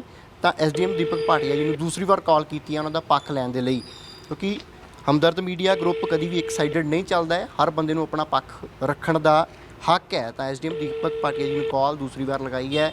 ਜੋ ਕਾਲ ਚੁੱਕਦੇ ਨੇ ਤਾਂ ਉਹ ਇਹਨਾਂ ਸਵਾਲਾਂ ਦੇ ਜਵਾਬ ਵੀ ਦੇ ਸਕਦੇ ਨੇ ਜਾਂ ਆਪਣਾ ਜਿਹੜਾ ਪੱਖ ਹੈ ਉਹ ਵੀ ਰੱਖ ਸਕਦੇ ਨੇ। ਔਰ ਮੈਂ ਇੱਕ ਵਾਰ ਫਿਰ ਉਹਨਾਂ ਨੂੰ ਅਪੀਲ ਕਰਦਾ ਵੀ ਜੇਕਰ ਇਸ ਵੀਡੀਓ ਤੋਂ ਬਾਅਦ ਵੀ ਉਹ ਆਪਣਾ ਪੱਖ ਰੱਖਣਾ ਚਾਹੁੰਦੇ ਨੇ ਤਾਂ 9872 83334 ਦੇ ਉੱਤੇ ਮੇਰੇ ਨਾਲ ਸੰਪਰਕ ਵੀ ਕਰ ਸਕਦੇ ਨੇ। ਜਿੱਥੇ ਵੀ ਹੋਣਗੇ ਮੈਂ ਪਹੁੰਚਾਂਗਾ। ਸਕਾਈਪ 'ਤੇ ਇੰਟਰਵਿਊ ਕਰਨਾ ਚਾਹੁੰਦੇ ਹੋਣਗੇ, ਸਕਾਈਪ 'ਤੇ ਉਹਨਾਂ ਦਾ ਇੰਟਰਵਿਊ ਕਰਕੇ ਉਹਨਾਂ ਦਾ ਪੱਖ ਲੋਕਾਂ ਦੇ ਸਾਹਮਣੇ ਜ਼ਰੂਰ ਰੱਖਾਂਗੇ, ਕਿਉਂਕਿ ਗੰਭੀਰ ਇਲਜ਼ਾਮ ਨੇ। 2 ਵਾਰੀ ਫੋਨ ਲਗਾਇਆ ਐਸਡੀਐਮ ਦੀਪਕ ਭਾਟੀਆ ਜੀ ਨੂੰ, ਉਹਨਾਂ ਨੇ ਫੋਨ ਕਾਲ ਨਹੀਂ ਅਟੈਂਡ ਕੀਤੀ। ਇਸ ਤੋਂ ਬਾਅਦ ਵੀ ਜੇਕਰ ਸੰਪਰਕ ਕਰਨਾ ਚਾਹੁੰਦੇ ਨੇ ਤਾਂ ਮੇਰੇ ਨਾਲ ਕਰ ਸਕਦੇ ਨੇ। ਬੇਟਾ ਕੀ ਨਾਂ ਤੁਹਾਡਾ? मेरा नाम सानवी भाटिया है। सानवी, पापा का की नाम और मम्मा का की नाम था? मेरी मम्मा का नाम उर्वशी है और मेरे पापा का नाम दीपक भाटिया। क्या करते हैं आपके पापा? एसडीएम अजनाला। ਅੱਛਾ, ਐਸਡੀਐਮ ਨੇ ਤੁਹਾਡੇ ਪਾਪਾ ਔਰ ਤੁਸੀਂ ਇੰਨੀ ਗਰਮੀ ਦੇ ਵਿੱਚ ਬਾਹਰ ਬੈਠੇ ਸਟੱਡੀ ਕਰ ਰਹੇ ਹੋ, ਮੰਮੀ ਦੇ ਨਾਲ ਇੱਥੇ ਰਾਤ ਨੂੰ ਸੌਂਦੇ ਵੀ ਹੋ, ਕੀ ਕਾਰਨ ਹੈ? हमें 3 साल हो गए घर से निकाले हुए। 3 सालों से मुझे रखड़ी तक नहीं बांधने दी। मेरे 2 भाई है, सक्षम भाटिया और सुमीर भाटिया, एक 7 साल का और एक 3 साल का है। 3 सालों से रखड़ी तक नहीं बांधने दी है, ना ही मिलाते वो कभी। आज हम प्रोटेस्ट कर रहे हैं 3 सालों क्योंकि घर से बाहर निकालो, इसलिए हम प्रोटेस्ट कर रहे हैं। हमने कुछ दिन पहले उनके ऑफिस के बाहर भी लगाया था पर कोई फ़ायदा नहीं हुआ, इसलिए आज हम घर के बाहर आए ताकि वो मेरे भाई मुझे वापस दे। अच्छा, पापा के साथ बात हुई जब आप उनके ऑफिस के बाहर बैठे थे? तो पापा को देखा था आपने? ऑफिस में आए थे उस दिन पापा? मैं गई थी उनसे मिलने, वो बोलते 2 मिनट रुक जाओ, पीछे जाके बैठ जाओ। वेट की तो फिर नहीं कोई रिस्पॉन्स है, मैं वापस चले गई। अच्छा, तो पापा मिले वैसे आपको? कैसे मिले थे वो? नॉर्मली जैसे अपने बच्चों को प्यार करते हैं वैसे प्यार किया था जैसे पहले करते थे? नहीं, उन्होंने बोला जाके पीछे बैठ जाओ, अभी मैं बिज़ी हूँ। हर वक्त बोलते कि मैं बिज़ी हूँ। जब भी मैं किसी का और फ़ोन लेती हूँ, क्योंकि वो हमारा फ़ोन तो उठाते नहीं है, तो वो बोलते मैं बिज़ी हूँ, मैं थोड़ी देर बाद कॉल करता हूँ। अच्छा, तो आपने कभी कॉल की पापा को? पापा मुझे आपकी याद आती है, अपने ब्रदर्स की याद आती है, मैं आपके साथ रहना चाहती हूँ? बहुत बड़ी की है। मैं जो उनके एडवोकेट है उनके पास जाके भी फ़ोन ट्राई किया है, बोलता भी बिज़ी हूँ, मैं कर नहीं पाऊँगा बात। अगर किसी शॉप वाले से लेता है तब भी बोलते कि अभी मैं बिज़ी हूँ, मैं कर नहीं पाऊँगा बात। अच्छा बेटा, आपको परेशानी आ रही होगी, इतनी गर्मी है, आप पिछले कई दिनों से बाहर बैठे हो यहाँ पर। हाँ जी, ज़रूर आ रही है। मैं 10 दिन से बीमार हूँ। मैंने अपने पापा को बोला जितनी देर तक आप मेरे भाई मुझे दोगे नहीं तब तक मैं मेडिसिन नहीं खाऊंगी। उन्होंने कभी पूछा नहीं है, मेडिसिन खा ली, कोई बात नहीं, मैं मिलाता हूँ, ये करता हूँ। ना ही उन्होंने कभी पूछे कि ठीक हो, क्या हुआ, मैं चेकअप कराऊँ या कुछ कराऊँ। तो आप यहाँ पर ही सोते हो बाहर गर्मी में? हाँ जी, सो जाते हैं। 7 बजे कभी रोटी दे देते हैं, चाय दे देते हैं खाने के लिए, पीने के लिए। कौन दे देता है? पड़ोसी दे देते हैं। तो बुरा लगता होगा जब आपको बाहर रहकर अपने जो आपके पड़ोसी हैं उनसे खाना मांग कर खाना पड़ रहा है। बुरा तो लगता है, पर ये अपने भाइयों के लिए सब कुछ कर रही हूँ। तो डर नहीं लगता आपको रात को जब इधर बैठते हो आप? नहीं लगता। तो जो जहाँ पर जो पुलिस ऑफिसर्स हैं आपकी, जो वो आपकी सुरक्षा के लिए हैं, जहाँ बोलते हैं आपको कुछ? हाँ जी, यहाँ पे रात को बैठे रहते हैं। अब तो बोलते हैं उठ जाओ जहाँ से? बोलते हैं कि उठो, कोई बात नहीं, कुछ नहीं होता, घर जाओ, रात हो गई है। पर हम नहीं उठते हैं क्योंकि हमें अपने भाई चाहिए। अच्छा, कितनी देर होगी भाइयों से मिले हुए आपको? 3 साल हो गए। अच्छा, देखे भाई आपने कहाँ पर हैं, कितने बड़े हो गए हैं? बस फोटो देखी है। हाँ। ਸਰ ਸੈਕੰਡਲੀ ਅਸੀਂ ਆ ਹੁਣ ਵੀਡੀਓਜ਼ ਆਪਾਂ ਮੀਡੀਆ ਦੇ ਵਿੱਚ ਸ਼ੋਅ ਕਰਨਾ ਚਾਹੁੰਦੇ ਆ। ਐਸਡੀਐਮ ਦਾ ਨਾਰਾ ਹੁੰਦਾ ਆ ਬੇਟੀ ਬਚਾਓ ਤੇ ਬੇਟੀ ਪੜਾਓ। ਖੁਦ ਦੀ ਬੇਟੀ ਇਹਨੇ ਰੋਲੀ ਦੀ ਹੈ। ਸੋਸ਼ਲ ਮੀਡੀਆ ਤੇ ਇਹਦੀ ਵਰਡਿੰਗ ਹੁਣ ਤੁਸੀਂ ਸੁਣੋ ਔਰ ਵਾਇਰਲ ਕਰਨੀ ਕਿ ਦੇਖੋ ਦੂਜਿਆਂ ਦੇ ਬੱਚਿਆਂ ਨੂੰ ਕਹਿ ਰਿਹਾ ਕਿ ਦਿਲ ਦਾ ਟੁਕੜਾ ਹੁੰਦਾ ਹੈ। ਬਿਲਕੁਲ ਸਰ, ਆਪਣਾ ਦਿਲ ਦਾ और चालान भी काटे जा रहे हैं। उन्होंने बच्चों के माता पिता को भी अपील की है कि वो अपने बच्चों एक मिनट, मैं थोड़ा इन्हें प्ले कर दूँ ਤੁਹਾਨੂੰ ਤੱਕ ਲੈ ਜਾਵਾਂ ਉਹਨਾਂ ਦੀ। जा रहे हैं बस ਦਿੱਲੀ ਦੀ ਚੈਕਿੰਗ ਹੁੰਦੇ ਸੀਗਾ, ਪਰ ਸਰਕਾਰ ਵੱਲੋਂ ਇਸ ਚੀਜ਼ ਨੂੰ ਮੱਦੇਨਜ਼ਰ ਰੱਖਦੇ ਆ ਸਾਰੇ ਐਸਡੀਐਮ ਦੇ ਇੰਸਟਰਕਸ਼ਨ ਸੀਗੇ ਕਿ ਆਪਣੇ ਏਰੀਆ 'ਚ ਚੈਕਿੰਗ ਕਰਨ। ਸੋ ਸਾਰੇ ਹੀ ਐਸਡੀਐਮ ਪੂਰੇ ਪੰਜਾਬ ਦੇ ਏਰੀਆ 'ਚ ਚੈਕਿੰਗ ਕਰ ਰਹੇ ਆ। ਮੈਂ ਲੋਕਾਂ ਨੂੰ ਅਪੀਲ ਕਰਨਾ ਚਾਹੂੰਗਾ, ਖਾਸ ਕਰਕੇ ਮਾਪਿਆਂ ਨੂੰ, ਕਿ ਉਹ ਆਪਣੇ ਬੱਚੇ ਨੂੰ ਜਿਹੜੇ ਕਿਸੇ ਆਟੋ 'ਚ ਜਾਂ ਬੱਸ 'ਚ ਚੜਾਉਂਦੇ ਨੇ ਉਹਨਾਂ ਨੂੰ ਪਤਾ ਹੋਣਾ ਚਾਹੀਦਾ ਕਿ ਸੇਫ ਸਕੂਲ ਵਾਹਨ ਪਾਲਿਸੀ ਅੰਦਰ ਕਿਹੜੀ ਫੈਸਿਲਿਟੀਜ਼ ਉਸ ਵਹੀਕਲ ਦੇ ਵਿੱਚ ਹੋਣੀ ਚਾਹੀਦੀ ਆ। ਖਾਸ ਕਰਕੇ ਆਟੋ ਜਿਹਦੇ ਵਿੱਚ ਬਹੁਤ ਜ਼ਿਆਦਾ ਬੱਚਿਆਂ ਨੂੰ ਬਿਠਾ ਦਿੰਦੇ ਆ, ਓਵਰਲੋਡਿੰਗ ਕਰ ਦਿੰਦੇ ਆ ਜਾਂ ਬਾਕੀ ਸੇਫਟੀ ਫੀਚਰਸ ਨਹੀਂ ਹੈ। ਮਾਪੇ ਜ਼ਰੂਰ ਇਸ ਗੱਲ ਦਾ ਧਿਆਨ ਰੱਖਣ, ਕਿਉਂਕਿ ਬੱਚੇ ਨਹੀਂ ਇੱਕ ਸਾਲ ਦਾ ਜਿਗਰ ਦਾ ਟੁਕੜਾ ਹੁੰਦਾ। ਜਦੋਂ ਕੋਈ ਇਹੋ ਜਿਹੀ ਘਟਨਾ ਵਾਪਰਦੀ ਆ ਤਾਂ ਸਾਨੂੰ ਵੀ ਬਹੁਤ ਅਫਸੋਸ ਹੁੰਦਾ ਤੇ ਉਸ ਮਾਪੇ ਦੇ ਦਿਲ ਤੇ ਵੀ ਬਹੁਤ ਜ਼ਿਆਦਾ ਦੁਖਦ ਅਹਿਸਾਸ ਹੁੰਦਾ ਇਸ ਚੀਜ਼ ਦਾ। ਸੋ ਮੈਂ ਆਪਣੇ ਵੱਲੋਂ ਸਾਰਿਆਂ ਨੂੰ ਅਪੀਲ ਕਰਦਾ ਹਾਂ ਕਿ ਜਿੰਨੇ ਵੀ ਬੱਚੇ ਇੱਥੇ ਜਾ ਰਹੇ ਨੇ ਇਸ ਪੂਰੀ ਜਨਾਲਾ ਸਬ ਡਿਵੀਜ਼ਨ, ਉਹਨਾਂ ਦੇ ਮਾਪੇ ਤਾਂ ਬਿਲਕੁਲ ਇੱਕ ਅਪੀਲ ਲੋਕਾਂ ਨੂੰ ਕੀਤੀ ਜਾ ਰਹੀ ਹੈ ਵੀ ਬੱਚੇ ਜਿਗਰ ਦਾ ਟੁਕੜਾ ਨੇ, ਇਹਨਾਂ ਨੂੰ ਸਾਂਭਣਾ ਚਾਹੀਦਾ। ਪਰ ਇਹ ਮਾਸੂਮ ਧੀ ਦੀਆਂ ਗੱਲਾਂ ਤੁਸੀਂ ਵੀ ਸੁਣੀਆਂ ਨੇ। ਕਹਿੰਦੀ ਮੈਂ ਪਾਪਾ ਦੇ ਦਫ਼ਤਰ ਦੇ ਬਾਹਰ ਵੀ ਗਈ ਹਾਂ, ਉੱਥੇ ਬੈਠ ਕੇ ਪ੍ਰੋਟੈਸਟ ਵੀ ਕੀਤਾ ਹੈ ਔਰ ਪਾਪਾ ਦੇ ਕੋਲ ਮਿਲਣ ਦੀ ਕੋਸ਼ਿਸ਼ ਵੀ ਕੀਤੀ, ਪਰ ਪਾਪਾ ਨੇ ਕਿਹਾ ਵੀ ਮੈਂ ਬਿਜ਼ੀ ਹਾਂ, ਬਾਹਰ ਜਾ ਕੇ ਬੈਠੋ ਜਾਂ ਸਾਈਡ ਤੇ ਜਾ ਕੇ ਜਾਂ ਪਿੱਛੇ ਜਾ ਕੇ ਬੈਠੋ, ਬਾਅਦ ਚ ਮੁਲਾਕਾਤ ਕਰਾਂਗਾ। ਪਰ ਅੱਜ ਤੱਕ ਮੁਲਾਕਾਤ ਨਹੀਂ ਹੋਈ। ਔਰ ਇਹ ਭੈਣ ਕਹਿੰਦੀ ਵੀ ਮੈਨੂੰ 3 ਸਾਲ ਹੋ ਗਏ, ਮੇਰੇ 2 ਬ੍ਰਦਰ ਨੇ, ਉਹਨਾਂ ਦੇ ਕੋਲ ਰੱਖੜੀ ਬੰਨ੍ਹਣ ਦੇ ਲਈ ਤਰਸ ਰਹੀ ਹੈ। ਔਰ ਵੱਡੀ ਗੱਲ ਹੈ ਪਿਛਲੇ 10 ਦਿਨਾਂ ਤੋਂ ਬਿਮਾਰ ਵੀ ਹੈ ਔਰ ਆਪਣੀ ਮਾਤਾ ਦੇ ਨਾਲ ਪ੍ਰੋਟੈਸਟ ਕਰ ਰਹੀ ਹੈ, ਧਰਨੇ ਦੇ ਉੱਤੇ ਬੈਠੀ ਹੋਈ ਹੈ ਔਰ ਸ਼ਰਤ ਰੱਖ ਦਿੱਤੀ ਹੈ ਵੀ ਜਦੋਂ ਤੱਕ ਮੇਰੇ ਬ੍ਰਦਰ ਮੈਨੂੰ ਨਹੀਂ ਮਿਲਣਗੇ ਮੈਂ ਦਵਾਈ ਤੱਕ ਵੀ ਨਹੀਂ ਖਾਊਂਗੀ। ਬੇਟਾ, ਵੈਸੇ ਸਾਡੀ ਵੀ ਇਹੀ ਅਪੀਲ ਹੈ ਵੀ ਤੁਹਾਨੂੰ ਮੈਡੀਸਿਨ ਲੈਣੀ ਚਾਹੀਦੀ ਹੈ, ਤੁਹਾਡੀ ਸਿਹਤ ਹੋਰ ਨਾ ਖਰਾਬ ਹੋ ਜੇ, ਕਿਉਂਕਿ ਜੇ ਤੁਸੀਂ ਸਿਹਤਮੰਦ ਰਹੋਗੇ, ਮੈਡੀਸਿਨ ਲਓਗੇ, ਬੁਖਾਰ ਉਤਰੇਗਾ ਤਾਂ ਫਿਰ ਹੀ ਤੁਸੀਂ ਸੰਘਰਸ਼ ਕਰ ਪਾਓਗੇ। मुझे कोई नहीं डर लगते इन चीज़ों के, बस मुझे अपने भाई चाहिए। ਮੈਮ ਕੀ ਅਪੀਲ ਕਰਦੇ ਹੋ ਤੁਸੀਂ? ਸਰ ਅਸੀਂ ਵੀ ਪ੍ਰਸ਼ਾਸਨ ਕੋ ਇਹੀ ਅਪੀਲ ਕਰ ਰਹੇ ਹਾਂ ਕਿ ਐਸਡੀਐਮ ਦਾ ਨਾਰਾ ਬੇਟੀ ਬਚਾਓ ਤੇ ਬੇਟੀ ਪੜਾਓ, ਪਰ ਐਸਡੀਐਮ ਨੇ ਸਾਨੂੰ ਰੋਲ ਦਿੱਤਾ। ਮੈਂ ਵੀ ਕਿਸੇ ਦੀ ਬੇਟੀ ਆ, ਮੈਨੂੰ ਵੀ ਰੋਲ ਤਾ ਗਾਂ ਮੇਰੇ ਬੱਚੇ ਨੂੰ ਰੋਲ ਦਿੱਤਾ ਹੈ। ਪਰ ਮੈਂ ਇਹੀ ਮੰਗ ਕਰ ਰਹੀ ਕਿ ਮੇਰੇ ਪੁੱਤਰ ਮੈਨੂੰ ਵਾਪਸ ਦਿੱਤੇ ਜਾਣ ਤਾਂ ਕਿ ਮੈਂ ਇਹਨੂੰ ਵੀ ਕੱਲ੍ਹ ਨੂੰ ਇੱਕ ਮੇਲ ਪ੍ਰੋਟੈਕਸ਼ਨ ਪ੍ਰੋਵਾਈਡ ਕਰ ਸਕਾਂ। ਜੇ ਪਿਓ ਇਹਨੂੰ ਨਹੀਂ ਪਸੰਦ ਕਰ ਰਿਹਾ, ਇਹਦੇ ਭਰਾ ਇਹਦਾ ਪਿਓ ਬਣਨਗੇ, ਇਹਦਾ ਸਾਥ ਦੇਣਗੇ। She is a growing child, ਇਹਨੂੰ ਇੱਕ ਮੇਲ ਪ੍ਰੋਟੈਕਸ਼ਨ ਦੀ ਜ਼ਰੂਰਤ ਹੈ। ਸੁਖਨਾ ਰੱਬ ਦਾ ਦਿੱਤਾ ਹੈ ਸਾਰਾ ਕੁਛ, ਇਹਦੇ ਕੋਲ 2 ਵੀਰ ਹੈ। ਮੈਂ ਚਾਹੁੰਦੀ ਕਿ ਬਸ ਇਹਨੂੰ ਇਹਦੇ ਭਰਾ ਵਾਪਸ ਦਿੱਤੇ ਜਾਣ। ਜਿੱਥੇ ਚੈਰੀ ਭਾਟੀਆ ਕਹਿੰਦਾ, ਜਿੱਥੇ ਜੋਤੀ ਭਾਟੀਆ ਕਹਿੰਦੀ ਆ ਦੀਪਕ ਦਾ ਵਿਆਹ ਕਰਨ, ਮੈਨੂੰ ਕੋਈ ਇਤਰਾਜ਼ ਨਹੀਂ ਹੈ। ਮੈਨੂੰ ਮੇਰੇ ਪੁੱਤਰ ਵਾਪਸ ਦਿੱਤੇ ਜਾਣ। ਹੁਣ ਕੋਈ ਕੋਰਟ ਦੇ ਵਿੱਚ ਵੀ ਕੇਸ ਚੱਲ ਰਿਹਾ ਕੋਈ? ਹਾਂਜੀ ਸਰ ਉਹ ਚੈਰੀ ਭਾਟੀਆ ਦੀ ਇਨਫਲੂਐਂਸ ਦੇ ਵਿੱਚ ਆ ਕੇ ਮੇਰੇ ਹਸਬੈਂਡ ਨੇ ਡਿਵੋਰਸ ਦਾ ਕੇਸ ਲਾਤਾ ਸੀ ਵਸਾਉਣ ਤੋਂ ਬਾਅਦ। 10 ਦਿਨ ਦੇ ਬਾਅਦ ਉਹਨੇ ਡਿਵੋਰਸ ਵੀ ਲਾਇਆ ਹੈ। ਉਹ ਕਹਿੰਦਾ ਵੀ ਤੂੰ ਕਿਸੇ ਤਰੀਕੇ ਆਪਣੀ ਵੋਟੀ ਨੂੰ ਤੇ ਆਪਣੀ ਬੇਟੀ ਨੂੰ ਘਰੋਂ ਬੇਕਾਰ ਕਰ, ਤੇ ਅਸੀਂ ਅੱਜ ਬੇਕਾਰ ਹੀ ਹੋਏ ਆ। ਆਪਦੀ ਫੈਮਿਲੀ ਉਹਨਾਂ ਨੇ ਸੌਖੀ ਰੱਖੀ ਹੋਈ ਹੈ। ਤਾਂ ਬਿਲਕੁਲ ਵੱਡੇ ਇਲਜ਼ਾਮ ਨੇ ਐਸਡੀਐਮ ਦੀਪਕ ਭਾਟੀਆ ਜਨਾਲਾ ਦੇ ਵਿੱਚ ਤੈਨਾਤ ਨੇ। ਕੋਸ਼ਿਸ਼ ਵੀ ਕੀਤੀ ਇਹਨਾਂ ਨਾਲ ਗੱਲਬਾਤ ਕਰਨ ਲਈ। ਲੋਕ ਇਨਸਾਫ ਪਾਰਟੀ ਦੇ ਕੁਝ ਨੁਮਾਇੰਦੇ ਇਸ ਜਿਹੜੇ ਆ ਪ੍ਰੋਟੈਸਟ ਕਰ ਰਹੇ ਨੇ, ਇਹਨਾਂ ਦਾ ਸਾਥ ਦੇਣ ਦੇ ਲਈ ਪਹੁੰਚੇ ਨੇ। ਗੱਲਬਾਤ ਕਰਦੇ ਆ। ਭਾਜੀ ਕੀ ਨਾਂ ਔਰ ਲੋਕ ਇਨਸਾਫ ਪਾਰਟੀ ਦੇ ਤੌਰ ਦੇ ਉੱਤੇ ਤੁਸੀਂ ਆਏ ਹੋ, ਕਿਵੇਂ ਦੇਖ ਰਹੇ ਹੋ ਇਸ ਪੂਰੇ ਕੇਸ ਨੂੰ? ਸੁਖਜਿੰਦਰ ਸਿੰਘ ਭਗਤੂਪੁਰਾ, ਲੋਕ ਇਨਸਾਫ ਪਾਰਟੀ ਸ਼ਹਿਰੀ ਪ੍ਰਧਾਨ ਹੈ ਜੀ। ਅਸੀਂ ਜਦੋਂ ਮੀਡੀਆ ਦੇ ਵਿੱਚ ਇਸ ਭੈਣ ਦੀ ਖਬਰ ਦੇਖੀ ਤੇ ਬਹੁਤ ਦੁੱਖ ਹੋਇਆ, ਮਨ ਰੋਇਆ।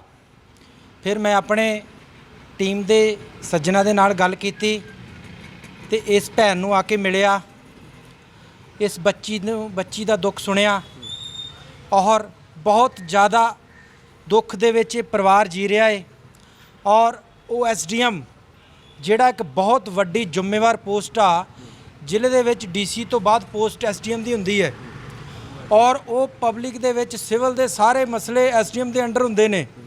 ਉਸਨੇ ਲੋਕਾਂ ਨੂੰ ਇਨਸਾਫ ਦਿਵਾਉਣਾ ਹੁੰਦਾ ਹੈ, ਆਮ ਬੰਦੇ ਨੇ ਐਸਡੀਐਮ ਕੋਲ ਪਹੁੰਚਣਾ ਹੁੰਦਾ ਕਿ ਮੈਨੂੰ ਇਨਸਾਫ ਦਿਵਾਇਆ ਜਾਵੇ ਔਰ ਉਸ ਕੋਲੋਂ ਇਨਸਾਫ ਲੈਣ ਵਾਸਤੇ ਇਹ ਭੈਣ ਕਿੱਥੇ ਜਾਵੇ। ਪਿਛਲੇ 1.5-2 ਸਾਲ ਤੋਂ ਇਹਨੂੰ ਘਰੋਂ ਕੱਢਿਆ ਹੋਇਆ ਹੈ ਔਰ ਆਪਣੇ ਅਹੁਦੇ ਦਾ ਫਾਇਦਾ ਲੈ ਕੇ ਜਿੱਥੇ ਵੀ ਇਹ ਭੈਣ ਕੰਪਲੇਂਟ ਕਰਦੀ ਆ ਉੱਥੇ ਆਪਣੀ ਪਹੁੰਚ ਵਰਤ ਕੇ ਉੱਥੇ ਪਹੁੰਚਦਾ ਹੀ ਨਹੀਂ ਆ, ਉੱਥੇ ਹਾਜ਼ਰ ਹੀ ਨਹੀਂ ਹੁੰਦਾ। ਔਰ ਮੈਂ ਪ੍ਰਸ਼ਾਸਨ ਕੋਲੋਂ ਵੀ ਇਹ ਪੁੱਛਣਾ ਚਾਹੁੰਦਾ ਕਿ ਕਿਸੇ ਆਮ ਬੰਦੇ ਦੇ ਉੱਪਰ ਦਰਖਾਸਤ ਹੋਵੇ, ਤੁਹਾਡੇ 4 ਮੁਲਾਜ਼ਮ ਜਾਂਦੇ ਗੱਡੀ 'ਚ ਬਿਠਾ ਕੇ ਲੈ ਆਉਂਦੇ ਉਹਨੂੰ ਥਾਣੇ ਪਹੁੰਚ, ਆਪ ਡੀਐਸਪੀ ਸਾਹਿਬ ਨੇ ਬੁਲਾਇਆ, ਤੈਨੂੰ ਐਸਐਚਓ ਸਾਹਿਬ ਨੇ ਬੁਲਾਇਆ। ਅੱਜ ਇਹ ਭੈਣ ਪਿਛਲੇ 4 ਦਿਨਾਂ ਤੋਂ ਆਪਣੇ ਘਰ ਦੇ ਵਿੱਚ ਵੜਨ ਵਾਸਤੇ ਤਰਲੇ ਕੱਢ ਰਹੀ ਆ ਔਰ ਉਹਦੇ ਪਰਿਵਾਰ ਦੇ ਮੈਂਬਰਾਂ ਨੇ ਅੰਦਰੋਂ ਲੋਕ ਲਗਾ ਕੇ ਪਿੱਛੇ ਦੀ ਭੱਜ ਗਏ ਆ, ਉਸ ਨੂੰ ਘਰ ਨਹੀਂ ਵੜ ਰਿਹਾ। ਤੇ ਅੱਜ ਪ੍ਰਸ਼ਾਸਨ ਕਿੱਥੇ ਸੁੱਤਾ ਆ, ਡੀਸੀ ਸਾਹਿਬ ਕਿੱਥੇ ਸੁੱਤੇ ਹੋਏ ਨੇ, ਡੀਐਸਪੀ ਸਾਹਿਬ ਕਮਿਸ਼ਨਰ ਸਾਹਿਬ ਕਿੱਥੇ ਸੁੱਤੇ ਹੋਏ ਨੇ, ਇਹਨੂੰ ਇਹਦੇ ਘਰ ਕਿਉਂ ਨਹੀਂ ਵੜਦੇ। ਔਰ ਸਰਕਾਰ ਦਾ ਕਾਨੂੰਨ ਆ, ਕੋਰਟ ਦਾ ਕਾਨੂੰਨ ਆ, ਸੰਵਿਧਾਨ ਆ ਕਿ ਬੱਚਾ ਮਾਈਨਰ ਜਿੰਨੀ ਦੇਰ ਤੱਕ ਬੱਚਾ 18 ਸਾਲ ਦਾ ਨਹੀਂ ਹੁੰਦਾ ਉਹ ਮਾਂ ਤੋਂ ਬਿਨਾਂ ਨਹੀਂ ਰਹਿ ਸਕਦਾ। 18 ਸਾਲ ਤੋਂ ਬਾਅਦ ਬੱਚੇ ਦੀ ਮਰਜ਼ੀ ਆ, ਉਹਨੇ ਮਾਂ ਦੇ ਨਾਲ ਰਹਿਣਾ ਜਾਂ ਬਾਪ ਦੇ ਨਾਲ ਰਹਿਣਾ। ਔਰ ਇਸ ਭੈਣ ਦੇ ਕੋਲੋਂ ਇਹਦੇ ਬੱਚਿਆਂ ਨੂੰ, ਜਿਗਰ ਦੇ ਟੁਕੜਿਆਂ ਨੂੰ 9-9 ਮਹੀਨੇ ਇਸ ਭੈਣ ਨੇ ਆਪਣੇ ਪੇਟ ਦੇ ਵਿੱਚ ਪਾਲਿਆ ਬੱਚਿਆਂ ਨੂੰ, ਉਹਨਾਂ ਨੂੰ ਇਹਨਾਂ ਦੇ ਕੋਲੋਂ ਖੋਹ ਲਿਆ ਗਿਆ ਏ। ਇਹ ਕਿਸ ਤਰ੍ਹਾਂ ਜੀ ਰਹੀ ਹੋਏਗੀ ਭੈਣ। ਇਸ ਦੇ ਵਿੱਚ ਬਹੁਤ ਦੁੱਖ ਦੀ ਗੱਲ ਆ। ਐਸਡੀਐਮ ਸਾਹਿਬ ਨੂੰ ਨੱਕ ਡੋਬ ਕੇ ਮਰ ਜਾਣਾ ਚਾਹੀਦਾ ਕਿ ਉਹ ਆਪਣੀ ਸੀਟ ਦੇ ਉੱਤੇ ਬਹਿ ਕੇ ਤਾਨਾਸ਼ਾਹੀ ਰਵੱਈਆ ਵਰਤ ਰਿਹਾ ਹੈ। ਇਹ ਪੰਜਾਬ ਆ, ਇਹ ਇੰਡੀਆ। ਮੈਂ ਐਸਡੀ ਸਾਹਿਬ ਨੂੰ ਦੱਸ ਦੇਣਾ ਚਾਹੁੰਦਾ, ਇਹ ਇੰਡੀਆ ਵਾ, ਪਾਕਿਸਤਾਨ ਨਹੀਂ ਆ, ਅਫਗਾਨਿਸਤਾਨ ਨਹੀਂ ਆ। ਇੱਥੇ ਤਾਲੀਬਾਨ ਦਾ ਰਾਜ ਨਹੀਂ ਆ ਕਿ ਤੁਸੀਂ ਜਿਸ ਤਰ੍ਹਾਂ ਮਰਜ਼ੀ ਗੁੰਡਾਗਰਦੀ ਕਰੋਗੇ। ਹੁਣ ਲੋਕ ਇਨਸਾਫ ਪਾਰਟੀ ਤੇ ਲੋਕ ਰਾਜ ਲਹਿਰ ਦੇ ਨੁਮਾਇੰਦੇ ਅਸੀਂ ਇਕੱਠੇ ਇਸ ਮੁੱਦੇ ਨੂੰ ਦੇਖ ਰਹੇ ਹਾਂ। ਇਸ ਮੁੱਦੇ ਦਾ ਹੱਲ ਕਰਾ ਕੇ ਸਾਹ ਲਵਾਂਗੇ। ਅਸੀਂ ਅੱਜ ਡੀਸੀ ਸਾਹਿਬ ਨੂੰ ਮਿਲਣ ਜਾ ਰਹੇ ਹਾਂ, ਖਹਿਰਾ ਸਾਹਿਬ ਨੂੰ, ਉਹਨਾਂ ਨੂੰ ਮੰਗ ਪੱਤਰ ਦੇਣ ਜਾ ਰਹੇ ਹਾਂ ਕਿ ਆਪਣੇ ਜਿਹੜੇ ਸੈਕਟਰੀਏਟ ਦੇ ਮੁਖੀ ਆ ਮੈਡਮ, ਉਹਨਾਂ ਨੂੰ ਚਿੱਠੀ ਭੇਜ ਕੇ ਇਸ ਨੂੰ ਸਸਪੈਂਡ ਕੀਤਾ ਜਾਵੇ। ਇੱਕ ਆਈਪੀਐਸ ਅਫਸਰ ਦੇ ਕੋਲੋਂ ਇਨਕੁਆਇਰੀ ਕਰਾਈ ਜਾਵੇ, ਇਸ ਦੇ ਉੱਪਰ ਕਾਨੂੰਨੀ ਕਾਰਵਾਈ ਕੀਤੀ ਜਾਵੇ ਔਰ ਮਾਂ ਦੇ ਕੋਲੋਂ ਬੱਚਿਆਂ ਨੂੰ ਵਿਛੋੜਿਆ ਉਹਦੀ ਕਾਰਵਾਈ ਵੀ ਕੀਤੀ ਜਾਵੇ। ਆਪਣੀ ਬੇਟੀ ਨੂੰ, ਬੱਚੀ ਨੂੰ, ਜਿਵੇਂ ਕਿ ਆਪਾਂ ਸਾਰੇ ਸਮਝਦੇ ਭਰੂਣ ਹੱਤਿਆ ਦਾ ਕੇਸ ਹੁੰਦਾ, ਪਰਚਾ ਦਰਜ ਹੁੰਦਾ, ਭਰੂਣ ਹੱਤਿਆ ਬਹੁਤ ਜ਼ਿਆਦਾ ਹੋ ਰਹੀ ਆ ਔਰ ਭਰੂਣ ਨੂੰ, ਬੱਚੀ ਦੇ ਕਰਕੇ ਇਹਨੂੰ ਘਰੋਂ ਕੱਢਿਆ ਗਿਆ, ਮੁੰਡੇ ਆਪਣੇ ਕੋਲ ਰੱਖ ਲਿਆ ਗਏ। ਇਸ ਚੀਜ਼ ਦੀ ਵੀ ਐਕਟ ਲਾ ਕੇ, ਧਾਰਾ ਲਗਾ ਕੇ ਉਸ ਦੇ ਉੱਪਰ ਪਰਚਾ ਦਰਜ ਕੀਤਾ ਜਾਵੇ। ਲੋਕ ਇਨਸਾਫ ਪਾਰਟੀ ਵੀ ਕਹਿ ਰਹੀ ਹੈ ਵੀ ਕਾਰਵਾਈ ਕਰਵਾਵਾਂਗੇ। ਅੱਜ ਜ਼ਿਲ੍ਹੇ ਦੇ ਡਿਪਟੀ ਕਮਿਸ਼ਨਰ ਉਹਨਾਂ ਨੂੰ ਵੀ ਮਿਲਣ ਜਾ ਰਹੇ ਆ, ਨਾਲ ਮੰਗ ਪੱਤਰ ਵੀ ਕਹਿੰਦੇ ਦੇਣਗੇ। ਭਾਈ ਤੁਸੀਂ ਨੌਜਵਾਨ ਹੋ, ਕਿਵੇਂ ਦੇਖਦੇ ਹੋ ਅੱਜ ਇੱਕ ਛੋਟੀ ਜਿਹੀ ਬੱਚੀ ਹੈ, ਮਾਸੂਮ ਧੀ ਹੈ, ਅੱਜ ਗਲੀਆਂ ਦੇ ਵਿੱਚ ਰੁਲ ਰਹੀ ਹੈ ਔਰ ਪਿਤਾ ਐਡਾ ਵੱਡਾ ਆਫੀਸਰ ਹੋਵੇ। ਵੇਖੋ, ਮੈਂ ਤੇ ਸਭ ਤੋਂ ਪਹਿਲਾਂ ਬੇਨਤੀ ਕਰਨਾ ਚਾਹੁੰਦਾ ਇਹਨਾਂ ਦੋਵਾਂ ਪਰਿਵਾਰਾਂ ਨੂੰ ਕਿ ਆਪਸ 'ਚ ਜੋ ਵੀ ਇਹਨਾਂ ਦੀਆਂ ਗਲਤਫਹਿਮੀਆਂ ਉਹ ਬੈਠ ਕੇ ਦੂਰ ਕਰਨ। ਪਰ ਜੇ ਦੂਜਾ ਪਾਸਾ ਵੇਖਿਆ ਜਾਵੇ ਕਿ ਅੱਜ ਪਿਛਲੇ 4 ਸਾਲ ਤੋਂ ਇਹ ਮਾਨਯੋਗ ਭੈਣ ਜਿਹੜੀ ਆ ਉਹ ਤਰਲੇ ਕੱਢ ਰਹੀ ਆ, ਕਿਤੇ ਨਾ ਕਿਤੇ ਖਾਮੀਆਂ ਨਜ਼ਰ ਆ ਰਹੀਆਂ ਐਸਡੀਐਮ ਦੇ ਵਿੱਚ। ਤੇ ਐਸਡੀਐਮ ਨੂੰ ਪਹਿਲਾਂ ਤੇ ਅਸੀਂ ਅਪੀਲ ਕਰਦੇ ਹਾਂ ਤੁਹਾਡੇ ਮਾਧਿਅਮ ਰਾਹੀਂ ਕਿ ਬਹੁਤ ਹੀ ਚੰਗੇ ਢੰਗ ਨਾਲ, ਜਿਵੇਂ ਸ਼ਿਸ਼ਟਾਚਾਰ ਦੇ ਮਾਧਿਅਮ ਦੇ ਵਿੱਚ ਰਹਿ ਕੇ ਆਪਸੀ ਗੱਲਬਾਤ ਨੂੰ ਸੁਲਝਾਇਆ ਜਾਵੇ। ਜੇ ਇਹ ਗੱਲਬਾਤ ਹੁਣ ਵੀ ਸੁਲਝਦੀ ਨਹੀਂ ਆ ਤੇ ਜਿਵੇਂ ਮਾਊ ਸਾਹਿਬ ਬੋਲ ਕੇ ਗਏ ਆ, ਫਿਰ ਅਸੀਂ ਬਹਿਣ ਵਾਲੇ ਹੈ ਨਹੀਂ। ਸੋ ਅਪੀਲ ਹੈ ਐਸਡੀਐਮ ਸਾਹਿਬ ਨੂੰ ਕਿ ਮਸਲੇ ਨੂੰ ਚੰਗੇ ਤਰੀਕੇ ਨਾਲ ਨਿਬੇੜਿਆ ਜਾਵੇ। ਜਿਵੇਂ ਆਪਾਂ ਕਹਿੰਦੇ ਆ, ਧੀ ਤੇ ਪੁੱਤ ਮਿੱਠੜੇ ਮੇਵੇ ਰੱਬ ਸਭ ਨੂੰ ਦੇਵੇ। ਤੋ ਸਾਡੀ ਪਿਆਰੀ ਧੀ ਜਿਹੜੀ ਆ ਪਿਛਲੇ 4 ਦਿਨ ਤੋਂ ਜਿਹੜੀ ਮੱਛਰ ਦੇ ਵਿੱਚ ਬਿਮਾਰ ਅਵਸਥਾ ਦੇ ਵਿੱਚ ਜਿਹੜੀ ਉਹ ਰਹਿ ਰਹੀ ਆ, ਤੇ ਮੇਰੇ ਖਿਆਲ ਇਸ ਤੋਂ ਵੱਡਾ ਵੀ ਸਾਡੇ ਵਾਸਤੇ ਕੋਈ ਸ਼ਰਮ ਵਾਲੀ ਗੱਲ ਨਹੀਂ ਆ। ਸੋ ਐਸਡੀਐਮ ਨੂੰ ਚਾਹੀਦਾ ਕਿ ਆਪਣੇ ਇਸ ਪਰਿਵਾਰ ਦੇ ਮਸਲੇ ਨੂੰ ਘਰ ਦੇ ਵਿੱਚ ਨਿਬੇੜੇ ਤਾਂ ਜੋ ਸਮਾਜ ਦੇ ਵਿੱਚ ਚੰਗਾ ਸੁਨੇਹਾ ਦੇ ਸਕੇ। ਤਾਂ ਬਿਲਕੁਲ ਅਪੀਲ ਸਾਡੀ ਵੀ ਹੈ ਵੀ ਜੇ ਐਸਡੀਐਮ ਸਾਹਿਬ ਇਹ ਵੀਡੀਓ ਵੀ ਦੇਖ ਰਹੇ ਨੇ, ਪਹਿਲਾਂ ਤਾਂ ਜੇ ਪੱਖ ਰੱਖਣਾ ਚਾਹੁੰਦੇ ਨੇ ਤਾਂ ਪੱਖ ਵੀ ਰੱਖ ਸਕਦੇ ਨੇ, ਪਲੇਟਫਾਰਮ ਉਹਨਾਂ ਦੇ ਲਈ ਅਵੇਲੇਬਲ ਹੈ। ਪਰ ਇਹ ਘਰ ਦਾ ਮਸਲਾ ਵਿਗੜਿਆ ਪਿਆ, ਪਹਿਲੇ ਇਹਨੂੰ ਸੁਲਝਾਉਣਾ ਚਾਹੀਦਾ ਹੈ, ਭਾਵੇਂ ਗਲਤੀ ਕਿਸੇ ਪਾਸੇ ਵੀ ਹੋਵੇ। ਅਸੀਂ ਇਸ ਗੱਲ ਦੀ ਸਾਥ ਵੀ ਨਹੀਂ ਭਰਦੇ ਵੀ ਭੈਣ ਦੇ ਵਿੱਚ ਸਾਰਾ ਕੁਝ ਪੋਜ਼ਿਟਿਵ ਹੈ ਜਾਂ ਕੋਈ ਗਲਤੀ ਨਹੀਂ ਹੋਊਗੀ, ਜਾਂ ਉਸ ਪਾਸੇ ਸਾਰਾ ਕੁਝ ਪੋਜ਼ਿਟਿਵ ਹੈ, ਗਲਤੀ ਨਹੀਂ ਹੋਊਗੀ। 2 ਜੀ ਨੇ ਆਪਸੀ ਔਰ ਦੋਨਾਂ ਦਾ ਆਪਸ ਵਿੱਚ ਬੱਚੇ ਨੇ 3 ਅੱਗੇ। ਤਾਂ ਜੇ ਇਸ ਰਿਸ਼ਤੇ ਨੂੰ ਬਚਾਇਆ ਜਾ ਸਕਦਾ ਹੈ ਚਲੋ ਰਿਸ਼ਤਾ ਜਿਹੜੀ ਹੈ ਕਾਨੂੰਨੀ ਦਾਇਰੇ ਦੇ ਵਿੱਚ ਵੀ ਆ ਗਿਆ ਹੈ, ਜਾਂਚ ਜੂਚ ਵੀ ਚੱਲ ਰਹੀ ਹੈ ਜਾਂ ਮਾਨਯੋਗ ਅਦਾਲਤ ਦੇ ਵਿੱਚ ਵੀ ਹੈ, ਡਿਵੋਰਸ ਕਹਿੰਦੇ ਨੇ ਫਾਈਲ ਕੀਤਾ ਹੋਇਆ, ਤਾਂ ਬੈਠ ਕੇ ਸੁਲਝਾਇਆ ਜਾ ਸਕੇ ਤਾਂ ਸਮਾਜ ਦੇ ਵਿੱਚ ਇੱਕ ਚੰਗੀ ਸੇਧ ਜਾਵੇ, ਨਾ ਕਿ ਉਹਨਾਂ ਦੀ ਤਸਵੀਰ ਗਲਤ ਜਾਵੇ। ਕਿਉਂਕਿ ਵੱਡੇ ਅਹੁਦੇ ਦੇ ਉੱਤੇ ਤੈਨਾਤ ਨੇ ਐਸਡੀਐਮ ਦੀਪਕ ਭਾਟੀਆ ਜੀ, ਤਾਂ ਇਹ ਬਹੁਤ ਗੰਭੀਰ ਇਲਜ਼ਾਮ ਉਹਨਾਂ ਦੀ ਪਤਨੀ ਲਗਾ ਰਹੇ ਨੇ ਔਰ ਪਿਛਲੇ ਕਈ ਦਿਨਾਂ ਤੋਂ ਪ੍ਰੋਟੈਸਟ ਵੀ ਕਰ ਰਹੇ ਨੇ। ਕੀ ਕਹਿਣਾ ਚਾਹੁੰਦੇ ਨੇ? ਮੈਂ ਇੱਕ ਬੇਨਤੀ ਤੁਹਾਡੇ ਮਾਧਿਅਮ ਰਾਹੀਂ ਹੋਰ ਕਰਨਾ ਚਾਹੁੰਦਾ ਕਿ ਮਨੀਸ਼ਾ ਗੁਲਾਟੀ ਜੀ ਵੀਮੈਨ ਕਮਿਸ਼ਨ ਦੇ ਚੇਅਰਪਰਸਨ ਆ, ਉਹਨਾਂ ਨੂੰ ਬੇਨਤੀ ਕਰਨਾ ਚਾਹੁੰਦਾ ਕਿ ਇਸ ਵੀਡੀਓ ਨੂੰ ਦੇਖ ਕੇ ਤੁਸੀਂ ਵੀ ਕੋਸ਼ਿਸ਼ ਕਰਿਓ ਉਹਨਾਂ ਤੱਕ ਇਸ ਵੀਡੀਓ ਨੂੰ ਪਹੁੰਚਾਇਆ ਜਾਵੇ। ਉਹ ਦੇਖ ਕੇ, ਉਹ ਅੰਮ੍ਰਿਤਸਰ ਦੇ ਰਹਿਣ ਵਾਲੇ ਆ, ਸੰਡੇ ਸ਼ਾਇਦ ਉਹ ਘਰ ਰਹਿੰਦੇ ਹੋਣ, ਇੱਥੇ ਰਹਿੰਦੇ ਹੋਣ, ਉਹਨਾਂ ਨੂੰ ਬੇਨਤੀ ਆ ਕਿ ਇੱਥੇ ਆ ਕੇ ਇਮੀਡੀਏਟਲੀ ਐਕਸ਼ਨ ਲਿਆ ਜਾਵੇ, ਕਿਉਂਕਿ ਉਹਨਾਂ ਦਾ ਅਹੁਦਾ ਕੱਦ ਬਹੁਤ ਵੱਡਾ ਹੈ। ਉਹਨਾਂ ਦੇ ਨਾਲ ਉਹ ਹਾਈਪ ਹੋ ਜਾਏਗੀ ਇਸ ਚੀਜ਼ ਦੀ, ਉਹਨਾਂ ਦੇ ਨਾਲ ਆਫੀਸਰ ਵੱਡੇ ਵੱਡੇ ਆਉਣਗੇ, ਫਿਰ ਵਿਨੀ ਮਹਾਜਨ ਜੀ ਐਕਸ਼ਨ ਲੈਣਗੇ, ਐਸਡੀਐਮ ਦੇ ਉੱਪਰ ਕਾਰਵਾਈ ਹੋਊਗੀ। ਉਹਨਾਂ ਨੂੰ ਬੇਨਤੀ ਕਰਨਾ ਚਾਹੁੰਦਾ ਇੱਥੇ ਮੌਕੇ ਤੇ ਆ ਕੇ ਪਹੁੰਚ ਕੇ ਇਸ ਭੈਣ ਦਾ ਸਾਥ ਦਿੱਤਾ ਜਾਵੇ। ਭੈਣ ਜੀ, ਮਨੀਸ਼ਾ ਗੁਲਾਟੀ ਜੀ ਨੂੰ ਕੁਝ ਕਹਿਣਾ ਚਾਹੁੰਦੇ ਹੋ, ਅਪੀਲ ਕਰਨੀ ਚਾਹੁੰਦੇ ਹੋ? ਹਾਲਾਂਕਿ ਤੁਸੀਂ ਪਹਿਲਾਂ ਵੀ ਕਈ ਮੁਲਾਕਾਤਾਂ ਵੀ ਕੀਤੀਆਂ। ਸਰ ਮੈਂ ਇਹੀ ਅਪੀਲ ਕਰੂੰਗੀ ਮੈਡਮ ਨੂੰ ਕਿ ਪਲੀਜ਼ ਮੈਨੂੰ ਆ ਕੇ ਇਨਸਾਫ ਦਿਵਾਉਣ, ਮੇਰੇ ਬੱਚੇ ਮੈਨੂੰ ਦਿਵਾ ਦੇਣ। ਮੈਡਮ ਮੈਂ ਅੱਗੇ ਵੀ ਇਹੀ ਰਿਕੁਐਸਟ ਰੱਖੀ ਸੀ ਕਿ ਮੈਨੂੰ ਮੇਰੇ ਪੁੱਤਰ ਵਾਪਸ ਦਿਵਾਉਣ। ਬਸ ਇਹੀ ਮੰਗ ਹੁਣ ਵੀ ਮੈਂ ਪ੍ਰਸ਼ਾਸਨ ਨੂੰ ਕਰ ਰਹੀ ਕਿ ਮੈਨੂੰ ਮੇਰੇ ਪੁੱਤਰ ਵਾਪਸ ਦਿਵਾਏ ਜਾਣ। ਤਾਂ ਬਿਲਕੁਲ ਅੱਜ ਵੀ ਉਹੀ ਮੰਗ ਹੈ ਕਿ ਮੇਰੇ 2 ਜਿਗਰ ਦੇ ਟੋਟੇ ਮੇਰੇ ਪਤੀ ਦੇ ਕੋਲ ਨੇ, ਮੈਂ ਉਹਨਾਂ ਨੂੰ ਆਪਣੇ ਕੋਲ ਰੱਖਣਾ ਚਾਹੁੰਦੀ ਹਾਂ, ਖੁਦ ਉਹਨਾਂ ਦੀ ਪਰਵਰਿਸ਼ ਕਰਨੀ ਚਾਹੁੰਦੀ ਹਾਂ। ਇੱਕ ਛੋਟੀ ਜਿਹੀ ਬੱਚੀ, ਉਹਨਾਂ ਦੀ ਭੈਣ ਇਹੀ ਅਪੀਲ ਕਰ ਰਹੀ ਹੈ ਵੀ ਪਾਪਾ ਮੇਰੇ ਵੀਰੇ ਮੈਨੂੰ ਦੇ ਦਿਓ, ਮੈਂ ਰੱਖੜੀ ਬੰਨ੍ਹਣੀ ਹੈ। ਪਿਛਲੇ 3 ਸਾਲਾਂ ਤੋਂ ਕੋਸ਼ਿਸ਼ਾਂ ਵੀ ਇਸ ਬੱਚੀ ਦੇ ਵੱਲੋਂ, ਇਹ ਬੱਚੀ ਦੱਸ ਰਹੀ ਹੈ ਵੀ ਮੈਂ ਕੀਤੀਆਂ, ਆਪਣੇ ਫਾਦਰ ਨੂੰ ਮਿਲਣ ਦੀਆਂ, ਆਪਣੇ ਭਰਾਵਾਂ ਨੂੰ ਮਿਲਣ ਦੀਆਂ, ਪਰ 3 ਸਾਲਾਂ ਤੋਂ ਅਸਫਲ ਨੇ। ਔਰ ਅੱਜ ਅਸਫਲਤਾ ਦਾ ਕਾਰਨ ਹੈ ਕਿ ਅੱਜ ਇਹ ਐਡੇ ਵੱਡੇ ਅਫਸਰ ਦੀ ਧੀ ਹੋ ਕੇ, ਐਡੇ ਵੱਡੇ ਅਫਸਰ ਦੀ ਪਤਨੀ ਹੋ ਕੇ ਗਲੀਆਂ ਦੇ ਵਿੱਚ ਰੁਲ ਰਹੀ ਹੈ, ਗਲੀ ਦੇ ਵਿੱਚ ਮੱਛਰ ਦੇ ਵਿੱਚ, ਇਸ ਅੱਤ ਦੀ ਗਰਮੀ ਦੇ ਵਿੱਚ ਰਾਤਾਂ ਕੱਟਣ ਦੇ ਲਈ ਮਜਬੂਰ ਹੋਈ ਹੈ। ਤਾਂ ਅਪੀਲ ਸਾਡੀ ਪ੍ਰਸ਼ਾਸਨ ਨੂੰ ਵੀ ਹੈ ਕਿ ਇਸ ਮਾਮਲੇ ਦੇ ਵਿੱਚ ਜਿੰਨੀ ਜਲਦੀ ਕੋਈ ਐਕਸ਼ਨ ਲਿਆ ਜਾ ਸਕਦਾ, ਐਕਸ਼ਨ ਲਿਆ ਜਾਣਾ ਚਾਹੀਦਾ ਹੈ ਔਰ ਇਸ ਮਾਮਲੇ ਦੀ ਪੂਰੀ ਨਿਰਪੱਖਤਾ ਦੇ ਨਾਲ ਜਾਂਚ ਹੋਣੀ ਚਾਹੀਦੀ ਹੈ। ਦੋਨਾਂ ਧਿਰਾਂ ਦੀ ਸੁਣਵਾਈ ਹੋਣੀ ਚਾਹੀਦੀ ਹੈ। ਜੋ ਵੀ ਸੱਚ ਹੈ ਉਸ ਨੂੰ ਸਾਹਮਣੇ ਲਿਆਉਣਾ ਚਾਹੀਦਾ ਔਰ ਜੇ ਕੋਈ ਗਲਤ ਹੈ ਉਸ ਨੂੰ ਸਜ਼ਾ ਮਿਲਣੀ ਚਾਹੀਦੀ ਹੈ। ਤੇ ਜੇਕਰ ਇੰਨੀ ਦੇਰ ਤੋਂ ਕੋਈ ਖੱਜਲ ਹੋ ਰਿਹਾ ਤਾਂ ਉਸ ਨੂੰ ਇਨਸਾਫ ਮਿਲਣਾ ਚਾਹੀਦਾ ਹੈ। ਕੈਮਰਾਮੈਨ ਵਰਿੰਦਰ ਮਹਿਰਾ ਦੇ ਨਾਲ ਸੁਖਵਿੰਦਰ ਸਿੰਘ, ਹਮਦਰਦ ਟੀਵੀ, ਅੰਮ੍ਰਿਤਸਰ।